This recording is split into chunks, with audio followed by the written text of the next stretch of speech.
and welcome, Angelinos. We thank you for tuning in to yet another brilliant episode of the Galaxy Guy podcast, hosted by Chris Maldonado, a show made by loyal Galaxy fans for loyal Galaxy fans who bleed blue, white, and gold.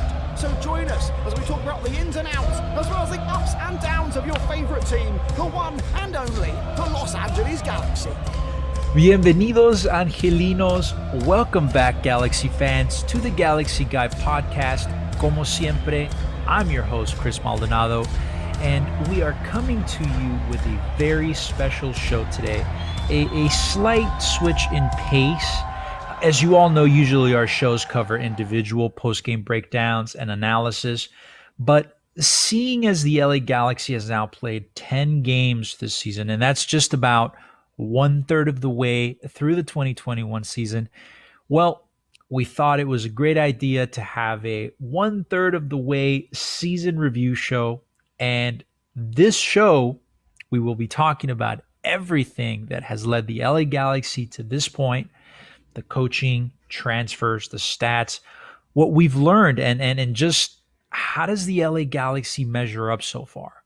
We'll talk about all of it. So to give us some steamy hot takes for this 1/3 of the way season review show, we have joining us the voice of reason, the man himself, Mr. Matt Granger. Hola, Matt. How are you doing, brother? You know what? I'm doing fantastic. I got back from San Jose. It's been a long week of work. My producer, who is also my wife, said I had to redo the background, so you guys get my scarves today. But I'm doing really well. I'm super pumped for this podcast. 3rd of the year. Who knew we'd be here? But we're still going. Hey, a lot of shocking things so far. 1/3 of the way. I'm excited for this, brother. Like, it's a change of pace, like I said, from our usual shows, but it will definitely be a good one. We do have a ton to talk about. But let's just briefly talk about that San Jose game from last week. We didn't have a show on Monday, so we'll just briefly touch on that today. Matt, like you said, you were there. You made the long journey all the way up north with your family to watch the game live and in person in San Jose. Why don't you go ahead and tell us, how was that for you? What was the experience like? Well, we had a great time. We stopped and did some wine tasting in Paso, and then we continued on to San Jose. Once we got there, I was very much not impressed by the city as much as I was not impressed by the team. It was just as disappointing. I yearned for LA. But you know what? To San Jose's credit, it's a really nice stadium. I usually always go to Stanford, and having seen their stadium, I'm very much a fan of their structure. They have a cool bar setup, a lot of food trucks there, and the seats were actually pretty wide. I'm used to like a little more narrow, and I've got some wide hips, some deceptively wide hips. So the seats were actually pretty good. I recommend the trip to anyone who wants to make it. There were so many Galaxy fans there. We were there in full force, and I love it. Like, not only do we go show up because we're Galaxy fans, because it's a rivalry, but because we're like in a year where we're actually pretty good. Like, man, we came out with the whole gang this time. The drums were being, it was a wonderful, wonderful trip. Hey, man, listen, despite the wine tasting and all the drinking you did at the stadium, you looked and sounded pretty sober to me. So I know you were able to catch the game with your sound mind. Let's break that game down just a little bit. We'll briefly touch on it. You were there live and in person. Why don't you go ahead and tell us some of the good things you saw, some of the bad stuff? Well, I think overall we won. That's a really good thing, and kind of we won decisively. Not only because, and the interesting part about that is that we didn't really have too much possession. I think if you look at the possession stats, we actually didn't have too much of it. But I think it's because our game plan controlled the game so well. We really kind of went in and imposed ourselves on it, and I think that was the thing we had kind of been asking for the Galaxy to develop, so they could impose their game plan on the game. Some good things I saw. We got 3 goals. That's awesome. Chicha got 2, and I think we're seeing that like I think Aslan always had like that like ambition and that like special talent of like meeting the moment. Like Chicha got to meet the moment, and I don't think Aslan ever beat the San Jose, so it was a big ups to Chicha to actually get it done on the road. On the road, no less. with a bunch of Mexican fans there, some who liked them, some who did not, and and our Frenchies finally got on the stat board. Thank the heavens, they finally got an Thank the assist. Lord. Both of them on the same game with the same exact play. One cross from the right, wrong cross from the left, and it just worked out. It was pretty cool. That was one of the best parts. Listen, that's exactly what those guys are on the team for, right? That's their primary function on this team, which is to make those runs, get the ball to Chicharito. That's the winning formula. I'm just glad that LA got 2 back-to-back road wins, especially after that home loss to Seattle last week. It will definitely go a long way, and it'll carry a lot of weight for us down the line in what remains of the season, right? The other 2/3 of the season. And it's this is what we need, those road wins, right? You definitely need the home wins, but you need some road wins in order to get that favorable seeding in the playoffs. But speaking of the 2021 season, let's really dive into what we're here for. The review of the first third of the season. Our good friend Casey was not able to make it tonight. I think he's playing Australian soccer. I think that's called rugby, right? I think he's throwing a boomerang. I don't know. He's probably getting sunburned somewhere. So, some sort of Australian soccer. So he wasn't able to make it here with us tonight, but he did take plenty of notes. He sent us his notes. So a lot of the talking points that we're going to be making tonight are going to be made through Casey's notes, because he did send in his notes. So, Casey, I know you're watching, man. Shout out. I hope you won your Australian soccer match. But what do you say, Matt? What do you say? Should we talk about the first third of this season? I'm ready to dive in. I'm ready to swim in the pool. Let's do it. Great. Let's do it. First of all, let's talk some general stats so far, okay, just so that we're clear. I know some people out there aren't as diehard Galaxy fans as some of us, so they know just like surface level stuff, right? We know, of course, that the LA Galaxy currently sit third in the West with 21 total points. That's 4th overall in the league standings so far, which, if you had told me this at the start of the season, that 1/3 of the way in we would be 4th overall in the league, I would have called you crazy. But here we are. They have accumulated these 21 total points through 7 wins, 0 draws, and 3 losses in total. Matt, how do you feel about this record so far? I feel great. I mean, who doesn't love winning, right? I mean, I think if you had been here for the 2020 season, which inspired many a Galaxy fan to cancel their season ticket membership, you're like super ecstatic right now. Like, who doesn't love winning? Who doesn't love going to home games? And I think we've only lost 1 against Seattle. And like, just knowing like people are coming in with fear and you're probably going to leave with a good time. Like, it's a fun season. Winning is fun. It's fun when you're 5. It's fun when you're 25, and it's fun at whatever your age is at now. I love it. I think it's great. And I think it's great that like when we've won, like we've imposed our style on people. And then when we've lost trying to beat teams that we thought could beat, and we experimented. You know, we're not a team that's not ambitious. We're not a team that's scared. We're a team that plays on the front foot and goes for it. And I love it about the team. There's fight. And we're definitely going to talk about that, because that's one of the things, right, that not only us, but just about every other Galaxy fan has noticed. It's a different, completely different team. The attitude is different, right? That whole collapsing in the second half, we haven't really seen it.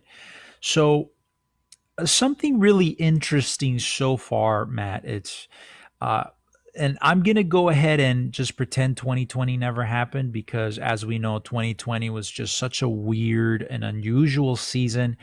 You can't really take that as, what would you call that, canon? You can't really compare this season to that season.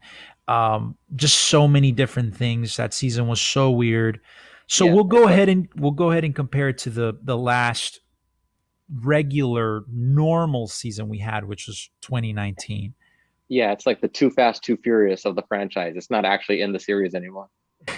Right. So we'll compare the first 10 games of 2021 to the first 10 games of the last normal season we played, which was 2019. Now, I already explained the reason for that, but here is something interesting, right? As we compare those two seasons, we see that so far in that 2021, in that 2019 season, across the first 10 matches, we won 7 games in those first 10 games, right? And we won 7 games so far this season. 2 losses and 1 tie. So it's not that different, right? From this 2021 season. We have 3 losses and 0 ties. 2019, we had 2 losses and 1 tie. And when I was looking at these stats, it kind of blew my mind a little bit because, as we know, 2019, it wasn't a terrible season, but it also, it wasn't one of our best. So what do you think about that, Matt? That comparison, it's almost neck to neck. I think on paper, like a lot of stats, it seems similar, but unless you saw it yourself, it kind of lacks context. Sure. I mean, I could go into why we failed in 2019 forever, but I'll just say this off the get-go. We had Romney and Steres in there, and they were doing fine. Guillermo Barrosquillo decided he wanted to play Pipo, and he decided to die on that hill and lose his job on that hill. At one point, we had the best midfield in the league when we had Corona, Seb, and Jonah together. Then we disrupted it and got Fabio Alvarez in there because Guillermo thought that was a better player for whatever reason. Sure. So there's a lot of, but I think it's just different. Guillermo had a good team that he wanted to improve, and he ultimately failed, being stubborn. I think in this case, Vanny inherited a team and is building it from the ground up. So he's very much owned this, and the soil and all the fruits and all the plants that will come out of the ground, versus Guillermo, who was never really satisfied with the team that he had. So I think it's a little bit different. But we are off to a good start. We just have to make sure we don't fall into the same pitfalls that Guillermo fell into, that just because new players are coming in means they should automatically start. They should have to earn their time, especially if what we're doing is working. I agree. And listen, again, I'll say it. When I was looking at these stats and comparing them, you could arguably say that 2019 season got off to a better start. They had 2 losses and 1 tie. 7 wins in the season so far. We have 3 losses and 0 ties, right? But it's like you said, Matt, it's 2 different teams. On paper, it's one thing, right? But what we're seeing on the field, it's a product that is much more polished than what we saw that 2019 season all throughout. So just about even so far, but I do predict that the other 2/3 of this season are going to pan out a lot better than that 2019 season did for us. Mostly just making the comparison so folks can draw a better contrast between those, right? But hey, listen, what we have here is something really exciting. And moving on to where we're at now, with a win this weekend, and if other results around the league go in our favor, the LA Galaxy can be sitting in second place overall in the league standings with 24 total points this weekend. That would be just 1 point behind the super leader, which is, of course, the Seattle Sounders. I think they're at 25 points, right? So if everything goes according to plan this weekend and Baby Jesus graciously gives us his favor, then we will be second place overall in the league. That's crazy stuff, man. It blows my mind that here we are, right, talking about second place in the Supporters Shield race. But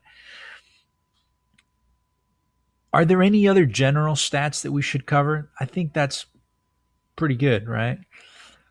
Not general stats, but I will point out that, like, can't remember a season in which we other than the Anolfo season, which, as you know, was a train wreck hitting a Titanic. Never happened. Yeah, never happened. Another Too Fast, Too Furious year. That we played so many academy players. I think that's interesting. I think sure. I think if you look at it statistically, like, this might be one of the youngest teams we've ever had. In terms of, like, the amount of older players, in terms of actual game time, like people who are actually playing, it's really just like I mean, was it Chicha, Sasha, and Vasquez over 30? Everyone else is 30 minus, and a good portion of the team that actually gets minutes is like 24 and Sure. under. Yeah.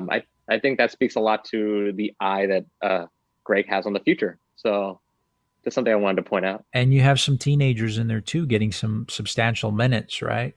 Which is Exactly. crazy. And they're doing pretty well. They're doing pretty well. So as any listener of the show knows, we always jump into a section called the good, the bad, and the ugly, right? And we do that for individual games, but we're gonna keep the same format.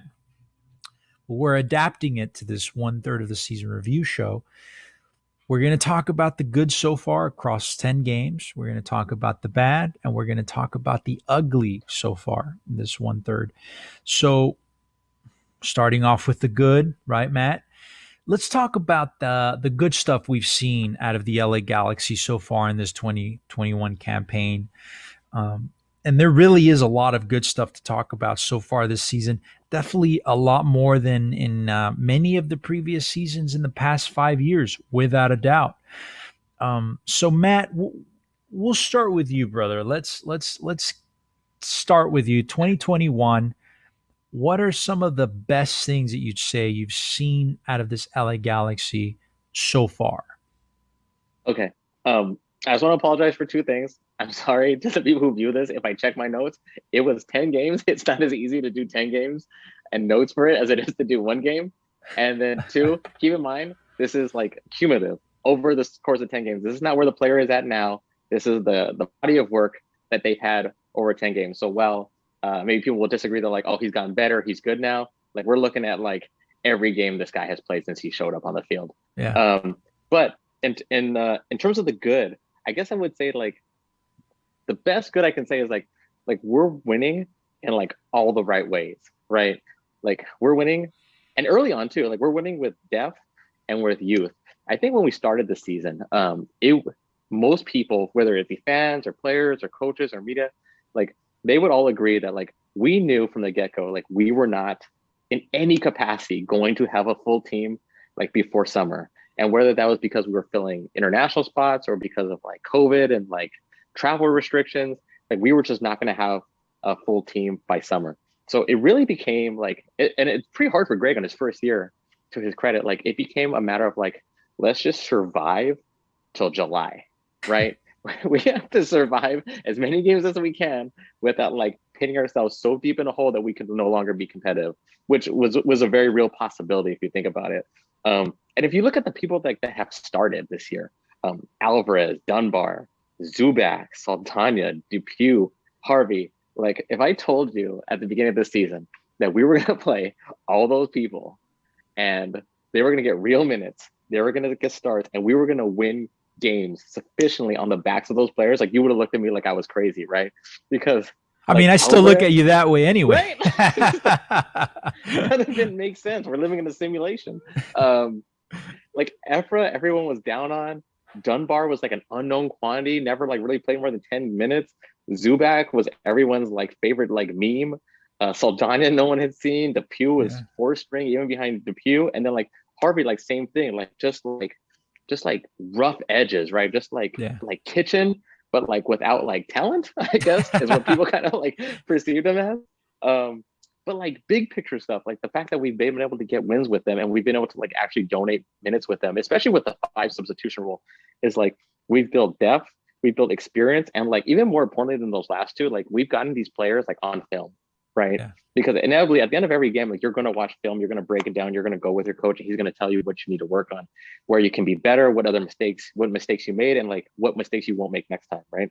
Like you can't, any athlete knows, you cannot simulate gameplay on the practice field. It just can't be done. You're never going to be able to like simulate the heart rate you're going to have when you're playing in front of a crowd, the pressure, the fact that like you're breathing too fast, the fact that you're getting tired quicker, the fact that like people who are playing against you like don't like you, right? And some of them like actually want to hurt you. You can't simulate those things. And all these young guys who are like sub 24, sub 23 are getting this like very real experience. And I think what we're seeing is like, are they ready now? Like probably not to be starters, but like this is the next generation. Like we're actively like looking at it like create itself. It's wonderful. The knock on the Galaxy for the longest time was like the Galaxy cannot develop players because we're always in crisis, right? We're always in crisis. We're always just hanging on. That has been like the beat on the Galaxy probably since like 2015. And Greg, to his credit, said, you know what? We're throwing them out there and we're just going to live with the results. So I think that's like one of the best good things of like how we're winning is we're winning with the youth. The second part is like our star player, our highest paid asset is like killing it right now, right? Like anyone who saw Chicha in 2020, like that was a rough year. And like maybe he was going through some stuff. Maybe he took MLS too lightly. But like, man, like if I had like a dollar for every Cheeto joke that was made about Chicha or every like gaming joke, I could probably like buy a GameStop share right now. Like they were literally just like nonstop on this poor man. But to his credit, he came back this year and we started like playing a game and a strategy that like worked towards what would make him successful, right? And Chicha's one of those guys where like he says the right things, he's got a good attitude, but like with a player like that in any sport, it's like when he loves the game loves him back. That's just the dynamic those type of guys have. And because they're so enigmatic, because they're so like their energy is so infectious, right? When the game is working for him, it works for the whole team. Everyone believes in it. Everyone's happy. Everyone's elated. And then like also with Chicha, like the other great thing is like I remember last year we would talk on Reddit, and I would always say like this guy came in wanting his lawn money. He wanted to be paid more than his lawn. That's what his agent negotiated, and he didn't turn in anything like it. So people would always say, like, especially as defenders, like, well, Chicha's not Zlan. Chicha's not Zlan. You can't expect that, right? Well, to everyone's surprise, guess what? Like, Chicha is like on pace with Zlan this year. For like, sure. He's producing dollar for dollar, goal for goal, what Zlan would have produced. You know, you not quite as pretty, but it's the results that matter, right? Remember, we said a couple of podcasts ago. It doesn't matter if it goes what my father-in-law said. It doesn't matter if it goes in your foot, your hip, or in Chicha's case, your face. Like it still counts as a goal. So I think that's fantastic. And then the last part I'll just add to like the good is that like I feel like we have like a cohesive identity, right? And it's not it may be not the one that fans thought we would have, or maybe even wanted we would have. I'll bring in a stat. So I know like the tried and true belief is like, oh, you need to like the Pep Guardiola, like you need to dominate possession to win the game, right? That's the only way you play pretty is if it's like pass, blah, blah, blah. But like, if you look at the Galaxy and when they've been winning, they've won this is out of all their games now, right? In games where they did not have the dominant possession, where they had less possession, they have 4 wins. Where they had equal possession, 2 wins, and they only have 1 win, and that was against, that was against Miami, where they had more possession than the other team. Right. All of the other games where they had more possession, and they dominated them, was Seattle twice, and then Portland, we got blown out by. So I think people had this idea that like, oh, we're going to be a possession team. That's the only right way to play. Like, we're not that team. It's the opposite, yeah. It's the opposite, but that doesn't mean we can't win. The fact that we've accepted that like the Galaxy are a team that are just, and I think this is part of the identity you talk about, the fight, is like our identity isn't that we're going to play like pretty boy ball. We're not going to play tiki taco. We're not going back to the Bruce Arena years, right? Like that years are gone. That's a different coach. Like we just want it more than you do. And when you make a mistake, we will punish you in the most clinical way possible. If you look at the Galaxy and their expected goals, they're almost always equal or under the other team. But the difference is that when we get our chance, we are clinical with it. And that, to me, is the prettiest soccer you can play, where they make a mistake, you make them pay every time. That is the Galaxy's mentality. And because we have so much fight, because we punish you, and because we just want it more, you can go down the depth chart, because wanting it more is not a talent issue. That's a mentality issue. And that is bled through the Galaxy from the top all the way to the bottom. And it's like you said, right? And like Casey wrote down on his notes, it's a synergy. It's like we haven't seen with this team before, the way that they're playing out there on the field. And I talked about it here, episode number 1 on this show during preseason. when we talked about the coaching staff and, bringing in Greg Vanney, Dan Callahan, Kevin Hartman. These are guys that I knew for a fact would bring an identity to this team that because the team didn't have an identity since Bruce Arena left. And the team didn't know how to win. That's the number one thing, right? This team almost forgot how to win. Players didn't have that winning mentality. You bring a guy like Greg Vanney, who represented this club for so long, who knows what it's like to win in an LA Galaxy jersey. Guys like Dan Callahan, guys like Gato Hartman, that's the identity they brought to this team. And that's what we're seeing right now, right? And you mentioned it earlier. We're winning, right? And winning feels good. So the players have taken that on, and it's so good to see. A lot of the stuff that you said, excellent breakdown. The whole possession thing, it's so crazy to think about it that way because it's the exact opposite of what people expect, right? Like that dominance. We actually do better when we let the other team play, right? And we kind of do our thing. We punish them, like you said. Let's talk about some individual players, right? As we're talking about the good stuff, some good players out there that have been absolute standouts consistently throughout this 1/3 of the season so far. Damn sure we have to talk about Jonathan Bond, right? Perhaps the best signing so far this season. I don't even know if you could have another player in this conversation, but Jonathan Bond has played all 10 matches. He's played all the available minutes so far. That's 900 minutes. Out of all the other goalkeepers in the league, you have to compare, right? Out of all the other goalkeepers in the league who have played 10 or more games, like Jonathan Bond, Bond is ranked number 4 in the highest total save percentage, with a save percentage of 76%. That's actually pretty decent considering that for some of these games, the guy was getting peppered at goal, right? I mean, he had a record-tying game where he had 14 saves in one game. So to have a 76% save average so far in this season, that's pretty damn good. And it puts him up there with the top 5 goalkeepers in the league, right? And he is actually currently sitting in second place in the league for most saves by a goalkeeper. That's 49 total saves. He's only behind Brad Stuver of Austin FC, who has more saves than Jonathan Bond. And I mean, Austin's kind of a dumpster fire team. So Jonathan Bond, man, hands down, I would say the best signing so far this season, and the most consistent player for the LA Galaxy this season. What do you have to say about Jonathan Bond, man? Any thoughts? I agree. I think Jonathan Bond, I mean, obviously he's a brick wall in terms of like what he can block, but I think his big add to the Galaxy is like that. I think emotionally he's like an anchor back there.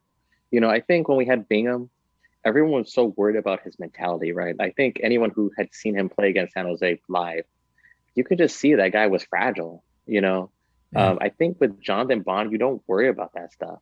Jonathan Bond takes a lot of shots. He keeps coming. He gets more pumped. He's like a friend of the defense. He organizes. He takes command. It's just a different guy out there, right? And like the scary part about Jonathan Bond is like Jonathan Bond had played. I think he was in the Premier League, right, as like a second string and then a third string before he came to MLS. Right. Like this is a guy who's like he's gonna get better because goalies get better with playing time. He's going to play a lot of games here. He's going to get better. He's going to get sharper. He's going to get more confident, right? And for a goalie, like confidence is everything. The fact that he's so talk about Jonathan Bond becoming more confident. That blows my mind. I think so. I think I think he looks at this opportunity because Jonathan Bond's very talented, but he wasn't getting looked at by the U.S. national team. I think he looks at this opportunity and sees himself as like, okay, I think I can compete. I think I can take Guzan's spot. And I think I can take Stefan's spot. I think he sees himself as like that type of player. And I think he's going to show it. Like I said, this is his first year in the league. Most people have trouble adjusting. This guy's not having trouble adjusting. You give him one season where he gets a lot of games under his belt. He learns things. He gets quicker. He bonds better with Elgato, who was a phenomenal goalie in his own right. Yeah. I mean, I think you're looking at like an MVP of the league type candidate in Jonathan Bond. It can't be understated For like sure. how good he is. And consider this. I mean, I think that right now, as it stands, 1/3 of the season through, he's already top contender for MVP goalkeeper of the league so far. He's the best goalkeeper in the league, and this is a back line that still, is missing the pairing of Sega Koulibaly and Williams, who are going to be arguably our two starting center backs, right? That's our center back pairing. They've yet to play a game together. We're playing with backup guys, right? We still don't have Ryan Revelson, who, by the way, is in the country now. He's in LA.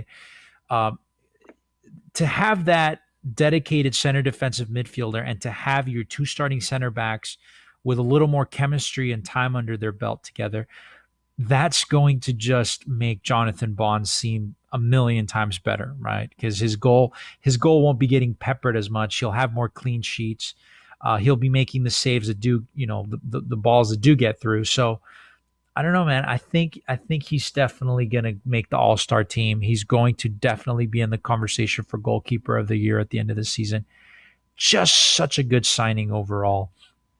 But speaking of defenders, right, since we're on the topic, we have to talk about the best defender of the season so far, right? 1/3 of the way through. Matt, who is our best defender so far? Oh, I mean, it's got to be Julian Araujo, right? Like, who else could it possibly be? That guy's so talented. He's just it's dumb. Like I already said, like, winning is good. Like, he's so good at soccer. Like, I don't know how else to say it. Simple. There was this one play where Caden Cowell came in. He was fresh, and obviously Julian was already like deep in the game. And Caden, first thing he did, and anyone who's seen Caden Cowell, like, that man looks like, I mean, as a boy, actually, he's 17 years old, but he looks like a strong safety or like an outside linebacker. Like, he's got a lot of natural physical gifts. He is a big kid, and he's fast. Big kid. Like, he's got real speed. So anyways, he comes in and he goes shoulder to shoulder with Julian. This is a tired Julian.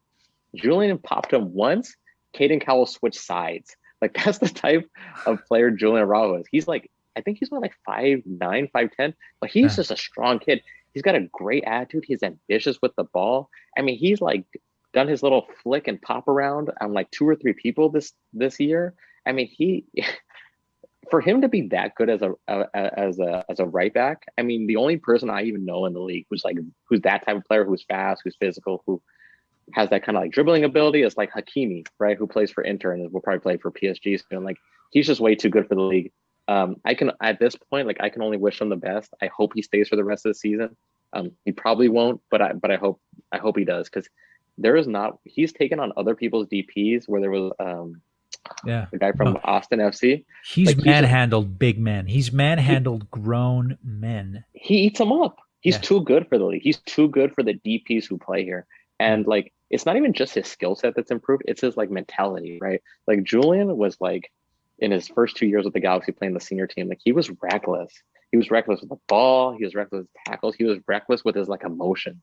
Yeah. He came in this year and like, it's just a light switch. He's a phenomenal professional. And I think the difference is, like, no matter how talented you are, whether it's the European leagues or whether it's MLS, like, the difference of what makes you great and sustain greatness is going to be your level of professionalism. And Julian already has that. He has it so young. It's really like an amazing acquired skill. I cannot wait to see what he does next, but he's the best defender. Yeah. I mean, I don't even think it's close. I mean, so far out of the 10 games, he's played 9, right? He's only missed that first game when he was off on international duty with the U.S. Some quick notes that Casey sent our way, things that he noticed about Julian that really impressed him was, listen, he's definitely improved his passing completion rate, right? His passing has gotten better this season. His tackling percentage has vastly improved. He's confident and intelligent at making those runs forward. He's not afraid to dribble past players. He's not afraid to take them one-on-one. He knows when to pick his moments to drive forward. He often displays his technical, offensive abilities, right? Just overall, best defender we've had all season. And one of the best players on the field for the LA Galaxy, period, right? So Julian Araujo, 1/3 of the way through, MVP defender of the year so far, right? Candidate for defender of the year. We obviously moving our way up the field. We have to talk about midfielders, right? Best midfielder so far, 1/3 of the way through. It has to be Sebastian Lletget in my book. Listen, he's been our most consistent midfielder all season. He scored one goal, that really nice goal he scored against Austin, where Moreno kind of did the diving salmon, kind of broke his tailbone, I think. He's had 2 assists, right? He's had 2 pretty nice assists, one which came versus Miami and the other versus Vancouver. Sebastian Lletget has played the second most minutes of any other midfielder, second only to Jonathan Dos Santos, who has honestly been far less effective than Sebastian this season. Seba is just averaging more shot creations this season. And aside from what he's doing on the field for the LA Galaxy, he is absolutely earning himself a spot in the national team, despite there being such heated competition for that position there. So he's impressed all around. What do you think, Matt? Is it Sebastian Lletget or is it another midfielder so far? Oh boy, we're gonna have to argue about this one.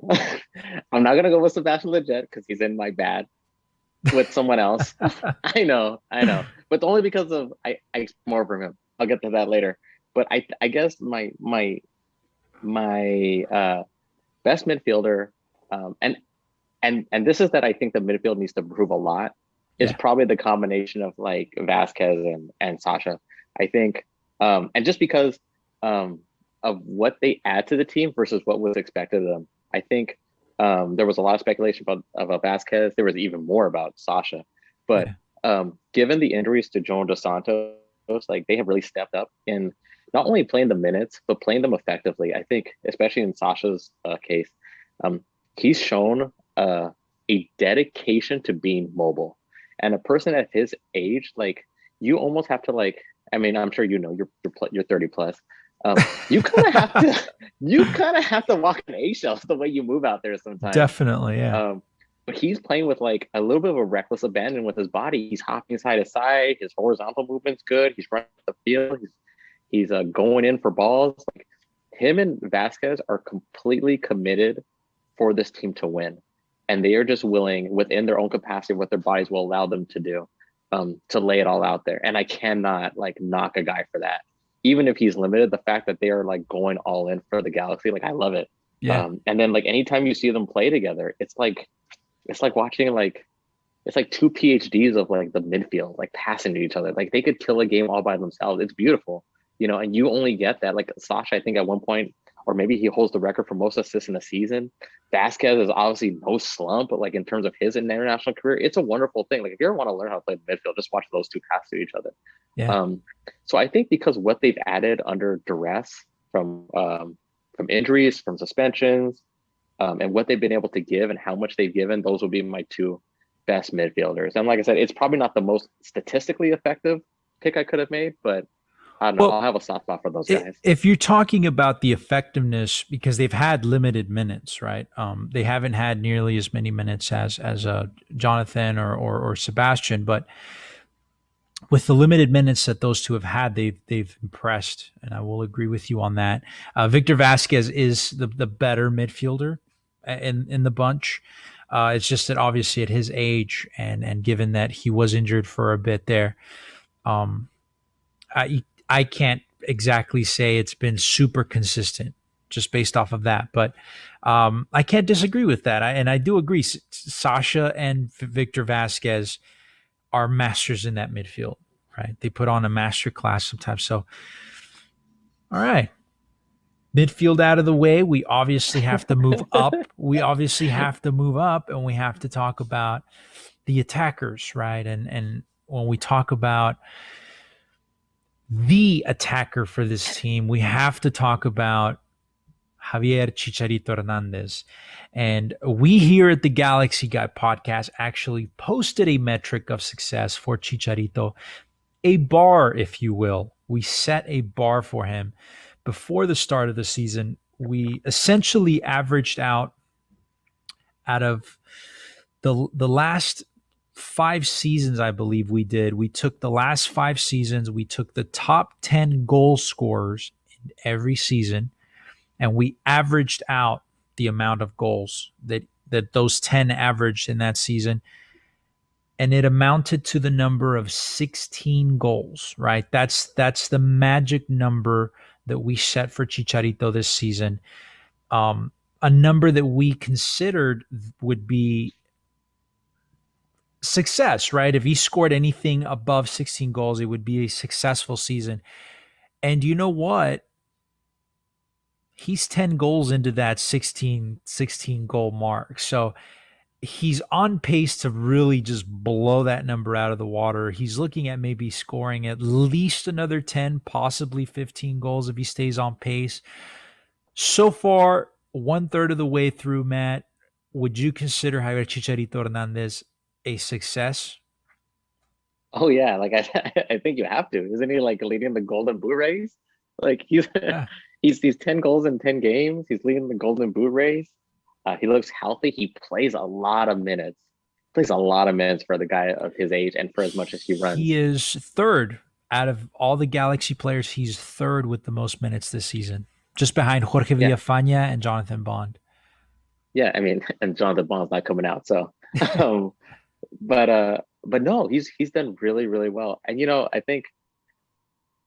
I think this not only helps the Galaxy in terms of winning, but it helps the Galaxy in terms of marketing, right? Like obviously Chicha has a phenomenal following. Him doing successful makes people want to come to the games, helps build the Galaxy brand. I think when Chris Klein, the dunce that he is, signed Chicharito, I think this is what he had in mind. And I'm just happy to see that Chicharito has like found himself in the game again. I think that the sky is the limit for him. It wouldn't surprise me if he scores more than the rest of the team combined. He's just that type of player. It just works for him. This team works for him. He works for the team. Yeah. And it's fun to root for him, right? Like he has fun in the game. People want to see someone have fun. I think with Zlan had fun when he scored, but he wasn't really having fun in the game. He was clearly very frustrated with everybody else. Just like having fun in the game. It's a great time to be a Galaxy fan. It's a great time to be seeing Chicha score a lot. It's a blast. It's something we haven't experienced in a long time. And I think that there's going to be a good case that Chicha will win MVP of the league if this continues, as long as he can stay healthy. I can see that happening. I mean, listen, it's very realistic to say he's going to score at least another 10, right?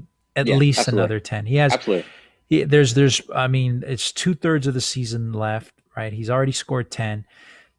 He scores another 10, he's going to be 20 goals. And it's going to be kind of hard to get there. Maybe Raul Ruidiaz will get up there, but other guys that are usually in the conversation, like Joseph Martinez, Carlos Vela, those guys are crickets, right? This is they're not even in the picture right now. So very realistic to say that Javier Chicharito Hernandez will be the league MVP at the end of the 2021 season. So that's another good thing, right? Good things all around. We have to talk about the bad, Matt, and I know you've got quite a lot to talk about here because you've been fairly outspoken about some of the shortcomings of this team so far. So, Matt, I will tell you to hit us with some of the bad. What are some of the bad things that you've seen out of this LA Galaxy team so far, 1/3 of the way through? Okay, so we're gonna go heads up on the midfielders. So I think my bad is like that our two best played and like most talented midfielders we have, which is Joan and Lletget, are arguably like the most underachieving players on our team to their talent level, right? I think with Seb, like if you look at the full 10 games now, this is not just what he did recently. The full 10 games, like we had a suspension that occurred early in the year, right? Luckily, we got out with wins, so like no big deal. Everyone forgets about it. But when we start the season 0-2, we're going to look at that suspension a little bit different, right?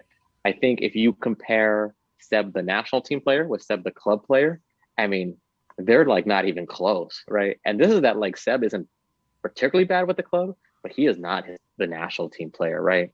And I think like in terms of like what's happening to him on the field, like it just feels like he kind of gets lost, right? Like he kind of ghosted a little bit in like the San Jose game. He has like a habit of like you forget that he's playing sometimes. And that's not all his fault, right?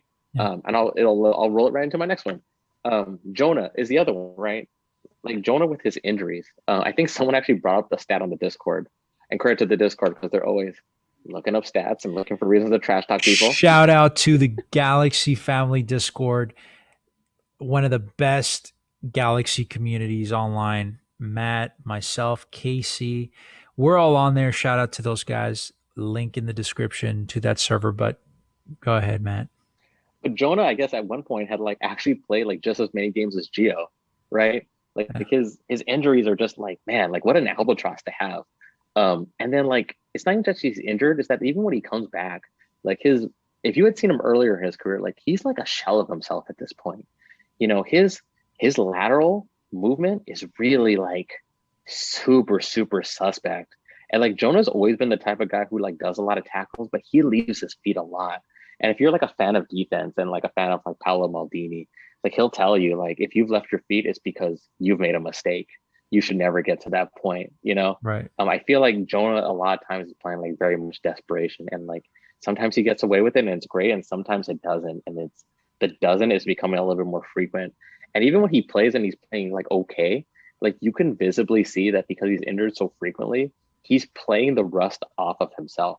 So I think in a way that Jonah's difficulties are now having an effect on Seb, because Seb can do more. Seb's a very talented player. You know, in 2020, he scored a fair amount of goals. He can bomb. He's like one of our best passers in long distance. He can bomb an assist. He can break lines, but he can't do that if like he's essentially being in the pocket the whole time and he's unable to move from there, right? Because he doesn't, like if he's playing with like Vasquez and Sasha, like those guys only have so much in them. You know, Seb's locking it down all by himself. So I think a lot of his game has gotten sacrificed.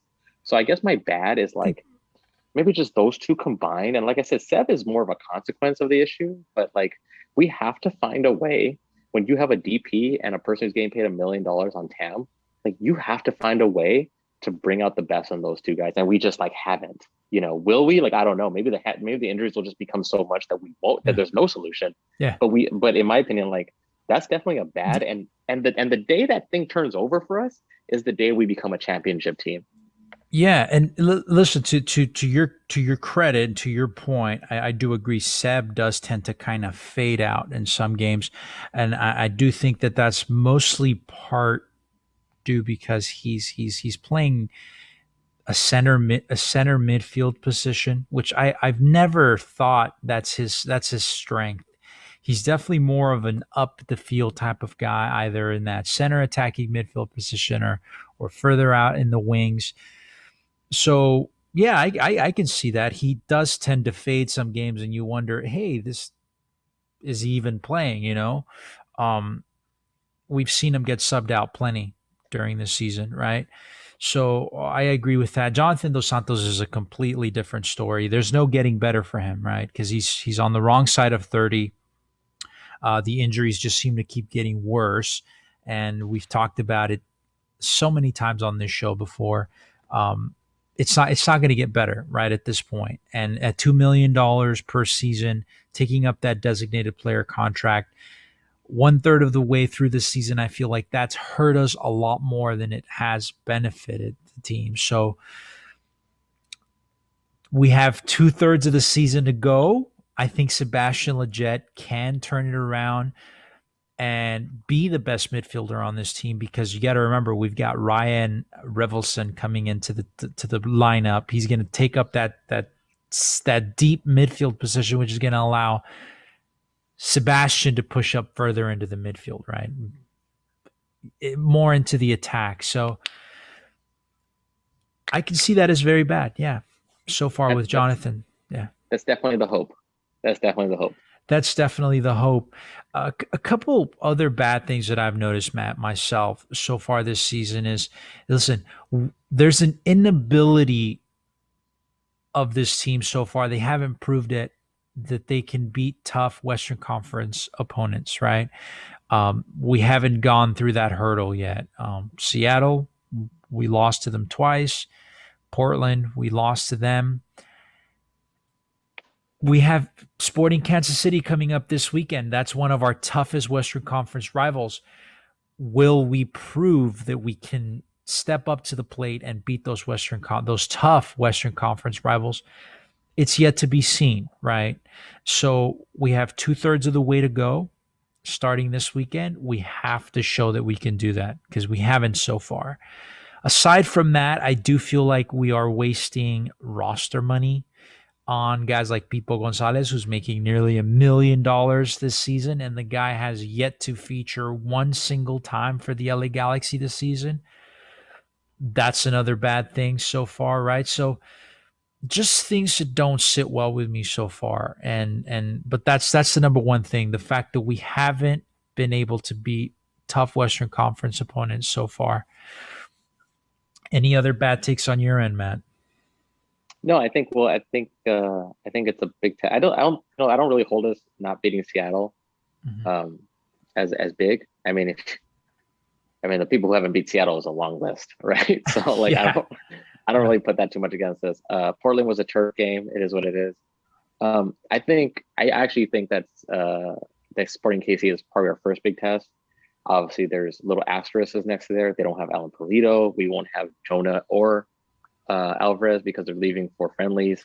Or Derek Williams, who's still suspended. But so there's a little bit of asterisks there. But like, if you get the playoffs, you're never playing fully healthy. You're not playing in like optimum, FIFA 21 environments, right? You play what you have. Yeah. So it's a big step for us. I think that Vanny has shown he can beat good coaches. He beat Almeida. He beat Bradley. He's also shown that he can lose to good coaches, right? He lost to Savarese. He lost to Schmetzer. So and Vermes is no slouch. He's been good for a long time. Sporting KC is always a playoff team. They'll be a playoff team again this year. So we'll see what it's like. They're not a fast team. They do like having the ball. It's a big test for us. But you know what? At the end of the day, like, you only get better by playing better teams, right? Steel sharpens steel. So that's right. See how it goes. Yeah, that's right. This weekend, that's the first big test. That's a big hurdle. But listen, we spoke about the good, we spoke about the bad so far. Naturally, now we have to talk about the ugly, right? In this 1/3 of the way through season. I have to talk about this. I have to talk about this when it comes to ugly, right? Something that we still are missing, which is that the true playmaker, that true number 10, which is just, it's so evident sometimes, right? Because we're pretty one-dimensional on the attack. We most of our attacks come through the wings and they go to Chicharito, right? It's very seldom that we play directly through the middle. Victor Vasquez tries to do that a lot, which I very much appreciate when I see that. But to me, that's an ugly, that we still don't have that player. We still don't have that dedicated playmaker. And that kind of ties into my other ugly, which is our and Casey also wrote this down on his notes, our sole reliance on Chicharito for scoring goals, right? He's been phenomenal for us, right? We already talked about it, the 10 goals, 1 assist. No one else is scoring goals for us. I think our second highest goal scorer is Sasha Kleshton with 2 goals. One of those was a penalty kick. That, to me, is the ugliest take so far, 1/3 of the way through. What do you say, Matt? Any bad takes on your end?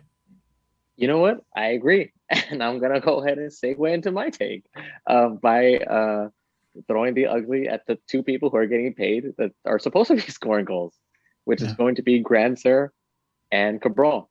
Right. Grandsir is a little bit more of a dynamic issue, but I'll go into them a little bit. Okay, so um, no matter whether it's sports or like your job, you're always going to be compared against your predecessor, right? Like, I don't think any person who's ever moved into a managerial role or any role that where like there was a specialty involved wasn't compared inevitably by the person that preceded them, right?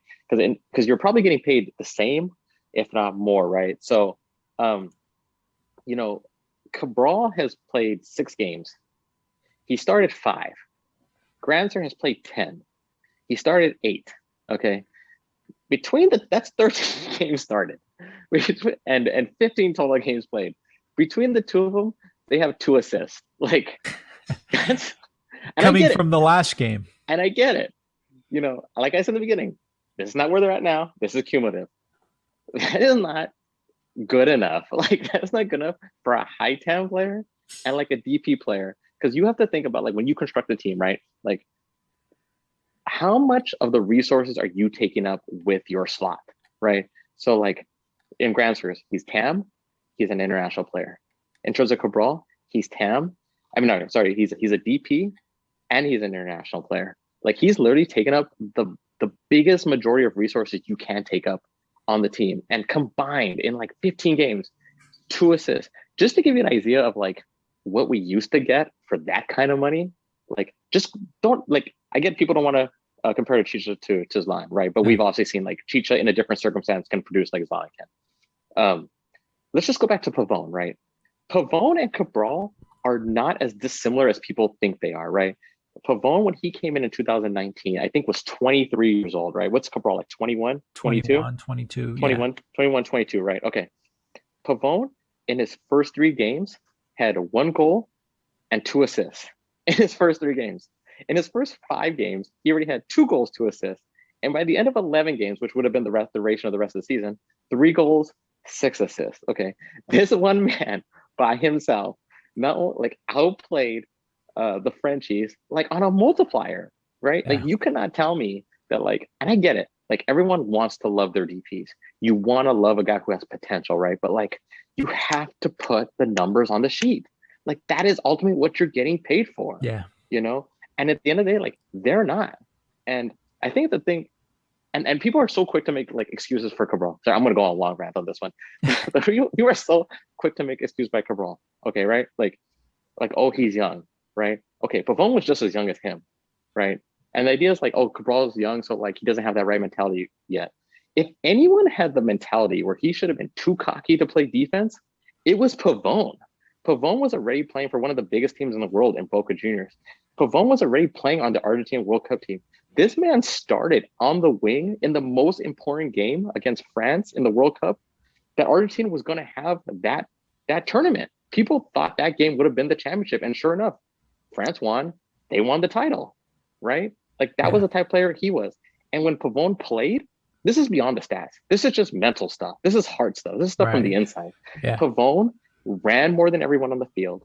He played defense. He impacted the game beyond stats, and he made runs even when he knew they weren't going to like help him out specifically. If anything, the only knock you could have against Pavone is that he was constantly trying to do too much. Like, can you honestly, like, hand to God, say that about Cabral? This guy tries too hard? Like, no, absolutely not.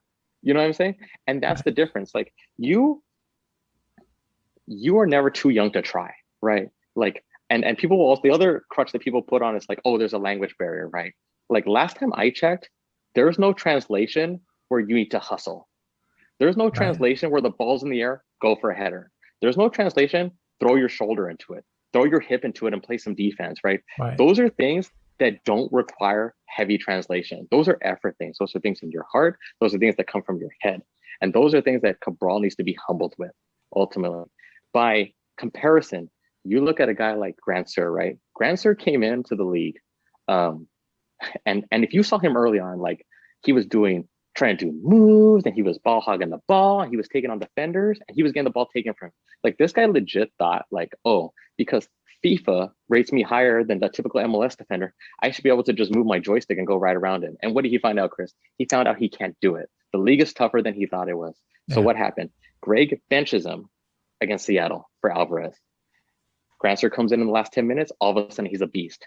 He comes in against Vancouver. All of a sudden, he's all effort, right? He's playing tons of minutes. He's physical. He's playing defense. He's throwing his shoulder into people. He comes against San Jose. I saw this guy legitimately like the ball was going to go out, right? And it was going to be a goal kick for San Jose. He ran down this ball to kick it out just to make San Jose throw it in their own half. On the other side, he runs down a ball that's going to be a San Jose corner, kicks it out just so they won't get a corner at the end of the game. That's the type of player he's become because he's been humbled. Yeah. That's the hustle, right? And Grandsir doesn't speak English, but that is something he had to be humbled by. He had to be benched in order to find out that, like, look, I don't know who you think you were before, but right now you're on MLS and right now you ain't cutting it, right? Like Cabral is almost there. He's almost there, Chris. Like, he got benched against Vancouver, which says a lot because he only got benched in like the 54th minute, right? Like somewhere around that range. He played the first half against San Jose. And I'm going to say this because I was literally sitting second row, midfield, right in front of this man and Villafana, right? Like, you could see Villafana like yelling at him the entire first half to play defense because he wasn't doing it. Like, he just legitimately wasn't doing it. You would tell, like, he was yelling at him, like screaming at him, track back. He would not do it. Villafana was looking at two different guys coming right at him. And you could see how mad Villafana was getting. He was getting visibly frustrated. No matter how much he yelled at him, he would not do it. He goes into halftime. I guarantee you, Greg talked to him. He comes out and all of a sudden he's tracking back, right? In the first half, he had 2 times he could have crossed it to Chicha. Instead, he looked him off, held the ball, thought he was going to go, couldn't go, killed the play. Comes out in the second half, what happens? He gets the break, boom, second touch, he processed the Chicha, it's a goal, right? It's a decisiveness. It's not all about you. So I'm hoping that he's been humbled in the same way Grandsir has. That will be the big turn. But if you look at the 10 games, like, it's been a bit of a bust, you know? It has. And there's no excuses. The Galaxy is not Houston. We are not Dallas. We are not Vancouver. We are not LAFC. We do not make excuses at this club. You come in here, you perform. This is the team that at one point had Keane, had Donovan, had Beckham, right? And now all of a sudden, like, we have a League 2 player who's a DP, and we're just going to make excuses for that? Forget that, man. This is championships. We didn't get there by making excuses for people who don't earn their paycheck. Yeah, no, I agree, dude. There's been so much that's been left to be desired by Kevin Cabral and someone gonna see it. I gave Grandsir the benefit of the doubt early into the season, but listen, the guy played a preseason with us. Okay, he's been playing consistently for this Galaxy team now 1/3 of the season, right?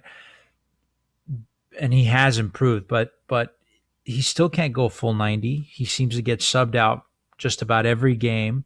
We broke down his stats previously on the show, from his time in League 2. He's never been a full 90 type of player, so that's always concerning. Kevin Cabral, he's really a very unproven player. He's had one decent season, right, for a B team, basically, in France. So the talent is there, the raw talent is there, but like you said, Matt, I think it's a personality thing. It's a mental thing. They need to be humbled, right? They need to be humbled. They need to tone it down a little bit. I think you're right. You hit the nail on the head. They probably thought they were going to come to MLS and just walk through defenders and score goals with their eyes closed, which hasn't been the case. So the sooner that registers in their head, the better it'll be for everyone, right? For us, for them, for the team. Speaking of scoring with your eyes closed, do you think you could have made that shot Cabral missed from 6 inches out with your eyes closed? God, dude, my grandma could have made that, and she's been dead for a year. You heard it here. Albolito Maldonado could have made that shot. Oh boy, yeah, no, it was terrible. It was terrible. So listen, we have 2/3 of the season left. They still have plenty of time to turn it around, become that high TAM player we need, become that DP, that young DP player that we need.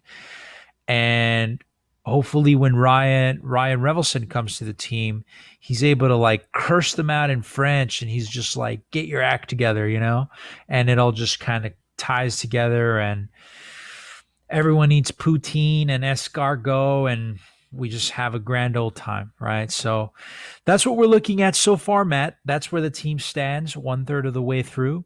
We're in a pretty damn good position so far. We're within striking distance of first place. We're not too far behind. We're neck to neck with SKC. So is there anything else to add so far, Matt? 1/3 of the way through. What would you say? Or did we pretty much cover everything? You know what? I think we pretty much covered it. Be confident. I said it. I said we would win an MLS Cup either this year or next year, and I said it after a loss, and then I reaffirmed it after another loss. This team is good. This team is building in the right ways. It has the right coach. There's so much there. There's like just so much there. You might be looking at like the next great dynasty. Yeah. It's just about people buying in and staying bought in, I think. But I'm really excited. I'm so happy we're doing so well. And we're only you know what? And you know what? Again, just to push the Discord. If you don't agree with anything me and Chris or Casey said, you can come to the Discord and tell us you don't agree with it. I think after last game, I came out pretty hard on Cabral, and Jar Jar Banks came out and came back hard at me. By the way, never trust anyone who uses an internet name that resembles their real name. You can't trust those people. Definitely go with someone that references Star Wars. Hey, listen, we welcome that kind of discourse. Absolutely. Because, you know, like some people will hide from that and they're just like, I don't want to be confronted with any ideas or opinions that are different than mine in any way. They'll just shy away from that, but not here, not with us. Come on Discord and argue with us. Tell us why we're wrong. Call us idiots, whatever. Just come on and talk with us, because talking about the LA Galaxy, whether it's good stuff, bad stuff, or ugly stuff, listen, that's what we thrive on. So come through. Let us know your feedback. We appreciate it, whether it's good or bad. But we got through it all, Matt, and I think that we're pretty good. We have the SKC game coming up this weekend, 4th of July. I will be there. I will be at the game. I know Matt's going to be at the game, right, Matt? You know what? My father-in-law got insulted. You called our flag only 20 feet higher. You know what? We're going higher this time. We're going to 40. 40 feet. I go 40 feet. I'll hopefully be back in town just in time to make that. I'll stop by and say hi to you guys at the tailgate. You guys aren't very hard to miss. I'll just look for the really tall flagpole. But we're good. We wish you guys a very happy rest of your week. We will see you guys next week. Chances are probably won't have a Monday show. But we'll get to you guys sometime next week. We have a lot of good stuff coming through. Matt, it was a pleasure having you on the show yet again, brother. We're sending a shout out to Casey, who hopefully won his game. And we will see you guys next week. From Chris Maldonado, the Galaxy Guy podcast, my excellent co-host, Matt Granger, goodbye and good luck.